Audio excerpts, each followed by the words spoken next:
नमस्कार, मैं हूँ पीताम्बर कुमार और आप देख रहे हैं आरवीपी टाइम्स। अभी देहरादून के रिस्पना पुल के पास एक होटल में मैं उपस्थित हूँ और यहाँ पर जो महिला आयोग की अध्यक्षा मौजूद हैं और उपलक्ष्य है इगास का। तो उपलक्ष्य में मनाया जा रहा है आयोजन। तो सबसे पहले तो मैम को मैं धन्यवाद देना चाहूँगी जो यहाँ उपस्थित हुई हैं और इगास क्या है वो थोड़े से 2 शब्दों में बता देंगी, बाकी फिर बात और मैम से करते सबसे पहले तो मैं आप सबको बहुत शुभकामनाएं देती हूँ दीपावली की और इगास की। और उत्तराखंड की नौनी सोसाइटी द्वारा आज एक अच्छा इगास का कार्यक्रम यहाँ पे आयोजित किया गया है। मैं बहुत शुभकामनाएं देती हूँ। और ये इगास हमारे पहाड़ों में मनाए जाने वाला एक ऐसा त्योहार है, दीपावली का त्योहार है, कि जब मुझे लगता है कि उस समय पटाखे नहीं हुआ करते थे, तो हमारे यहाँ क्या है, लकड़ी का एक गट्ठा बना के उसे जला के और उससे पूरा इंजॉय करते थे। ये मतलब एक याद आज यहाँ देहरादून शहर में उत्तराखंड की नौनी ने ये किया है कि ये बहुत अच्छा है कि हम फिर वही अपने अतीत में जाते हैं, अपने पहाड़ में जाते हैं और वही याद के साथ आज हम इस त्योहार को मनाने जा रहे हैं। तो बहुत शुभकामनाएं सभी लोगों को। हैं। इगास दरअसल में शुरुआत कैसे हुई? मतलब इसकी शुरुआत कैसे हुई, कुछ बता सकती हैं आप? ऐसा है कि जहाँ तक मैं मानती हूँ कि इगास का जले मैंने पहले कहा था कि अब तो बहुत सारे आधुनिक उसमें पटाखे फोड़े। रामचंद्र जी वन से वापस आए और इतने 14 वर्ष के बाद वो अपने राज सिंहासन के लिए आए, तो निश्चित ही है कि लोगों ने पूरे भारत में पूरे उसमें उनके खुशी के घी के दीपक जलाए और खुशी से अपने अपने ढंग से उन्होंने त्योहार को मनाया। तो पहाड़ों ने वही कि इगास को पकोड़े और बहुत सारी चीजें हमारी जो बनती है, जिसको हम शुभ मानते हैं, उड़द की दाल की पकौड़ियाँ, उसमें उस दिन त्योहार और हमारे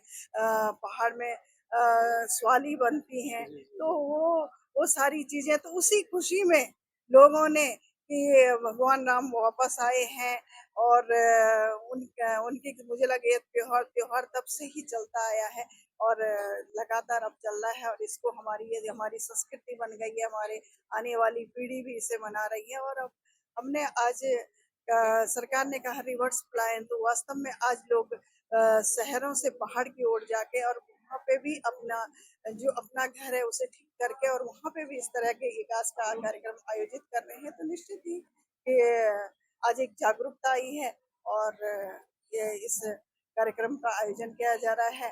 अपनी हमारी जो पुरानी संस्कृति जो हम भूल रहे थे, जो हमारे बच्चे नहीं समझ पा रहे थे, आज वो समझ रहे हैं। ये हमारे संस्कार हैं, ये हमारी संस्कृति है, इस संस्कृति को हमें आगे बढ़ाना है। तो निश्चित ही ये सिर्फ भारत ही नहीं, भारत से बाहर भी रहने वाले, देश और विदेशों में रहने वाले जो हमारे भारतीय हैं, वो इस त्योहार को मनाते हैं। जो हमारे उत्तराखंड के हैं वो इस त्योहार को मनाते हैं अपने ढंग से, अपने अपने तरीके से। तो मैडम ये संस्कृति को बचाने के और भी एक रास्ता है और इसमें महिलाओं की भी सहभागिता है और आज सांस्कृतिक कार्यक्रम भी होंगे उस पर उसके उपलक्ष्य में। तो महिलाओं की इसमें इगास में क्या भूमिका रही है शुरू से लेकर के अब तक? आप तो चूंकि महिला आयोग की अध्यक्षा हैं तो आपको उस परिप्रेक्ष्य में थोड़ा ज्यादा। महिला तो परिवार की धुरी होती है और अगर कोई भी त्योहार की शुरुआत होती है तो महिलाएं ही करती हैं। और उत्तराखंड की आधी आबादी तो मुझे लगता है कि त्योहारों में बहुत, जब भी कोई भी ऐसा त्योहार आने वाला होता है तो पहले से तैयारी करती हैं, पहले से लगता है कि साफ सफाई करना, पुताई करना। और वो महिलाओं की जो भूमिका होती है वो अहम भूमिका होती है। और जब घर में लगता है कि कोई त्योहार आने वाला है, कोई तैयारियां चल रही हैं, तो बच्चे भी उसमें तैयारी में लग जाते हैं और फिर वो भी साथ हाथ बटाते हैं। तो इस निश्चित ही ये हमारी जो पीढ़ी है, आने वाली पीढ़ी है, उन्हें भी इस चीज का एहसास होता है। वो भी फिर ये लेके कि आने वाली जो उनके संतति होगी वो भी इस त्योहार को इसी तरह से आगे मिलाएंगे। महिलाएं तो केंद्र बिंदु होती हैं किसी भी परिवार की, किसी भी समाज की। और उत्तराखंड की दूरी है तो निश्चित ही महिला इसमें मुख्य होती है और महिला ही इसमें पूरी तैयारी के साथ ही पूरा परिवार इसे फिर आपस में पूरी तरह से इस त्योहार को मनाते हैं, हंसी खुशी की तरफ मनाते हैं। कई सारे पकवान बनते हैं और निश्चित ही हम लोग इस त्योहार को धूमधाम से मनाते हैं और मना रहे हैं। अंतिम सवाल ये है हमारे चैनल के माध्यम से आप आम जन को, महिलाएं समेत पूरे समाज को इस इगास के दृष्टिकोण से आप कुछ मैसेज देना चाहती हैं? मैं सभी बहनों से, उत्तराखंड की बहनों से कहना चाहूँगी विशेष रूप से, क्योंकि महिलाएं एक सशक्त समाज का निर्माण कर सकती हैं और महिलाएं ही एक घर को स्वर्ग बना सकती हैं। और महिलाएं अगर आज हमारे आने वाली पीढ़ी को अच्छे संस्कारों के साथ वो आगे बढ़ाए, तो निश्चित ही हमारे बच्चे सशक्त होकर मजबूत होकर आगे बढ़ेंगे, हमारा राष्ट्र मजबूत होगा। हमारी जो बच्चे हैं वो अगर अच्छे संस्कारों के साथ होंगे तो निश्चित ही राष्ट्र भी अपने आप में मजबूत होगा। इसलिए मैं कहना चाहती हूँ कि हम अपनी जो हमारी पौराणिक जिस तरह की संस्कृति है उस संस्कृति के बारे में अपने बच्चों को आप जानकारी दें और बच्चों को बताएं और उनके साथ एक साथ मिल के उस त्योहार में बढ़ चढ़कर आप भागीदारी करें। और निश्चित ही हम बच्चों को, आने वाले बच्चों को हम अ, अपनी संस्कृति की पूरी जानकारी दें। बहुत बहुत धन्यवाद मैडम आपका, आपने विशेष जानकारी दी इगास के संबंध में और समाज से भी आपने जो उद्बोधन किया है कि किस तरह से इसे मनाएं और इसे सुरक्षित रखें, संरक्षित रखें, इसके लिए आपका बहुत बहुत धन्यवाद। कुसुम कंडवाल, अध्यक्ष उत्तराखंड राज्य महिला आयोग। Thank you, thank you. Igas यहाँ पर मनाया जाता है और उस कार्यक्रम की जो आयोजिका हैं और आयोजन कर रही हैं वो उत्तराखंड की नौनी के नाम से जानी जाती हैं और पूरा नाम उनका है नलिनी गुसाई। तो आपको उनसे बात करवाते हैं कि ये इगास कैसे मनाया जाता है, कब से शुरुआत हुई, या मनाने का क्या तरीका है, और उसी संदर्भ में आज कार्यक्रम भी है। नमस्कार पीताम्बर जी, सबसे पहले तो आपको बधाई जो आप इतनी मेहनत करते रहते हैं और हर जगह हमें दिखाई देते हैं और हर प्रोग्राम को कवर करने के लिए आप तत्परता से जो है डटे रहते हैं।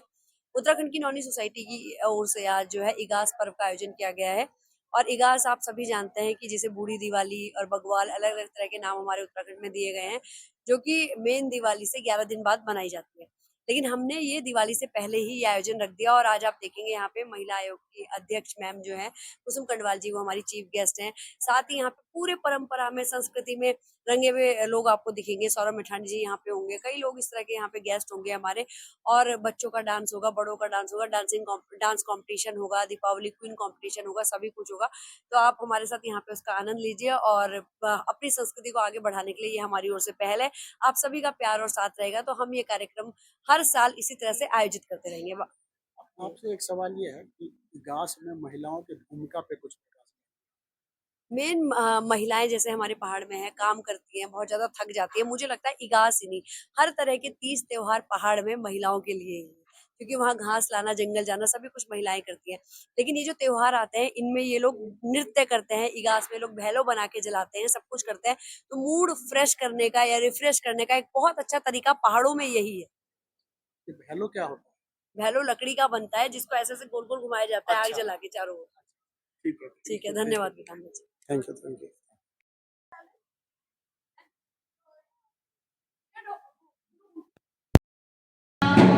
मम शत्रुबुद्धि विनाशाय करोमि नमः। ओम मंगलाकाली भद्रकाली कपालिनी उमानाशिकाली स्वाहा स्वाहा। ओम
सी तालियां हमारी अजंता के लिए।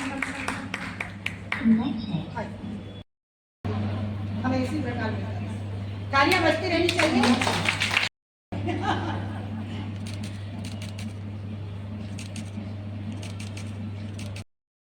आपने हमारी जो गाँव की संस्कृति है उसे आपने देहरादून में मैं उत्तराखंड की मॉर्निंग सोसाइटी का अभिनंदन, स्वागत, शुभकामनाएं सभी देती हूँ। और आप सभी बहुत ही सम्मानित उपस्थिति, जो कि नाम लेना मेरे लिए थोड़ा संभव ही नहीं है कि आप विशेषकर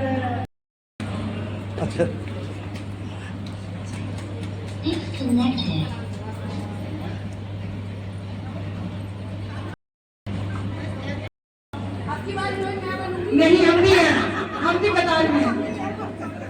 तो जोरदार तालियां विजय भारती जी के लिए एक बार, और हम भी आएंगे पूरा करने के लिए।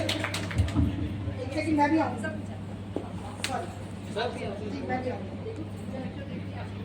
देखते हैं।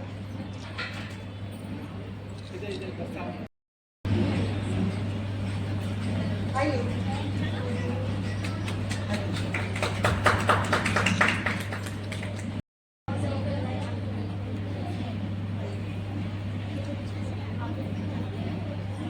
मैं बहुत सख्त प्रशासक रही है और हम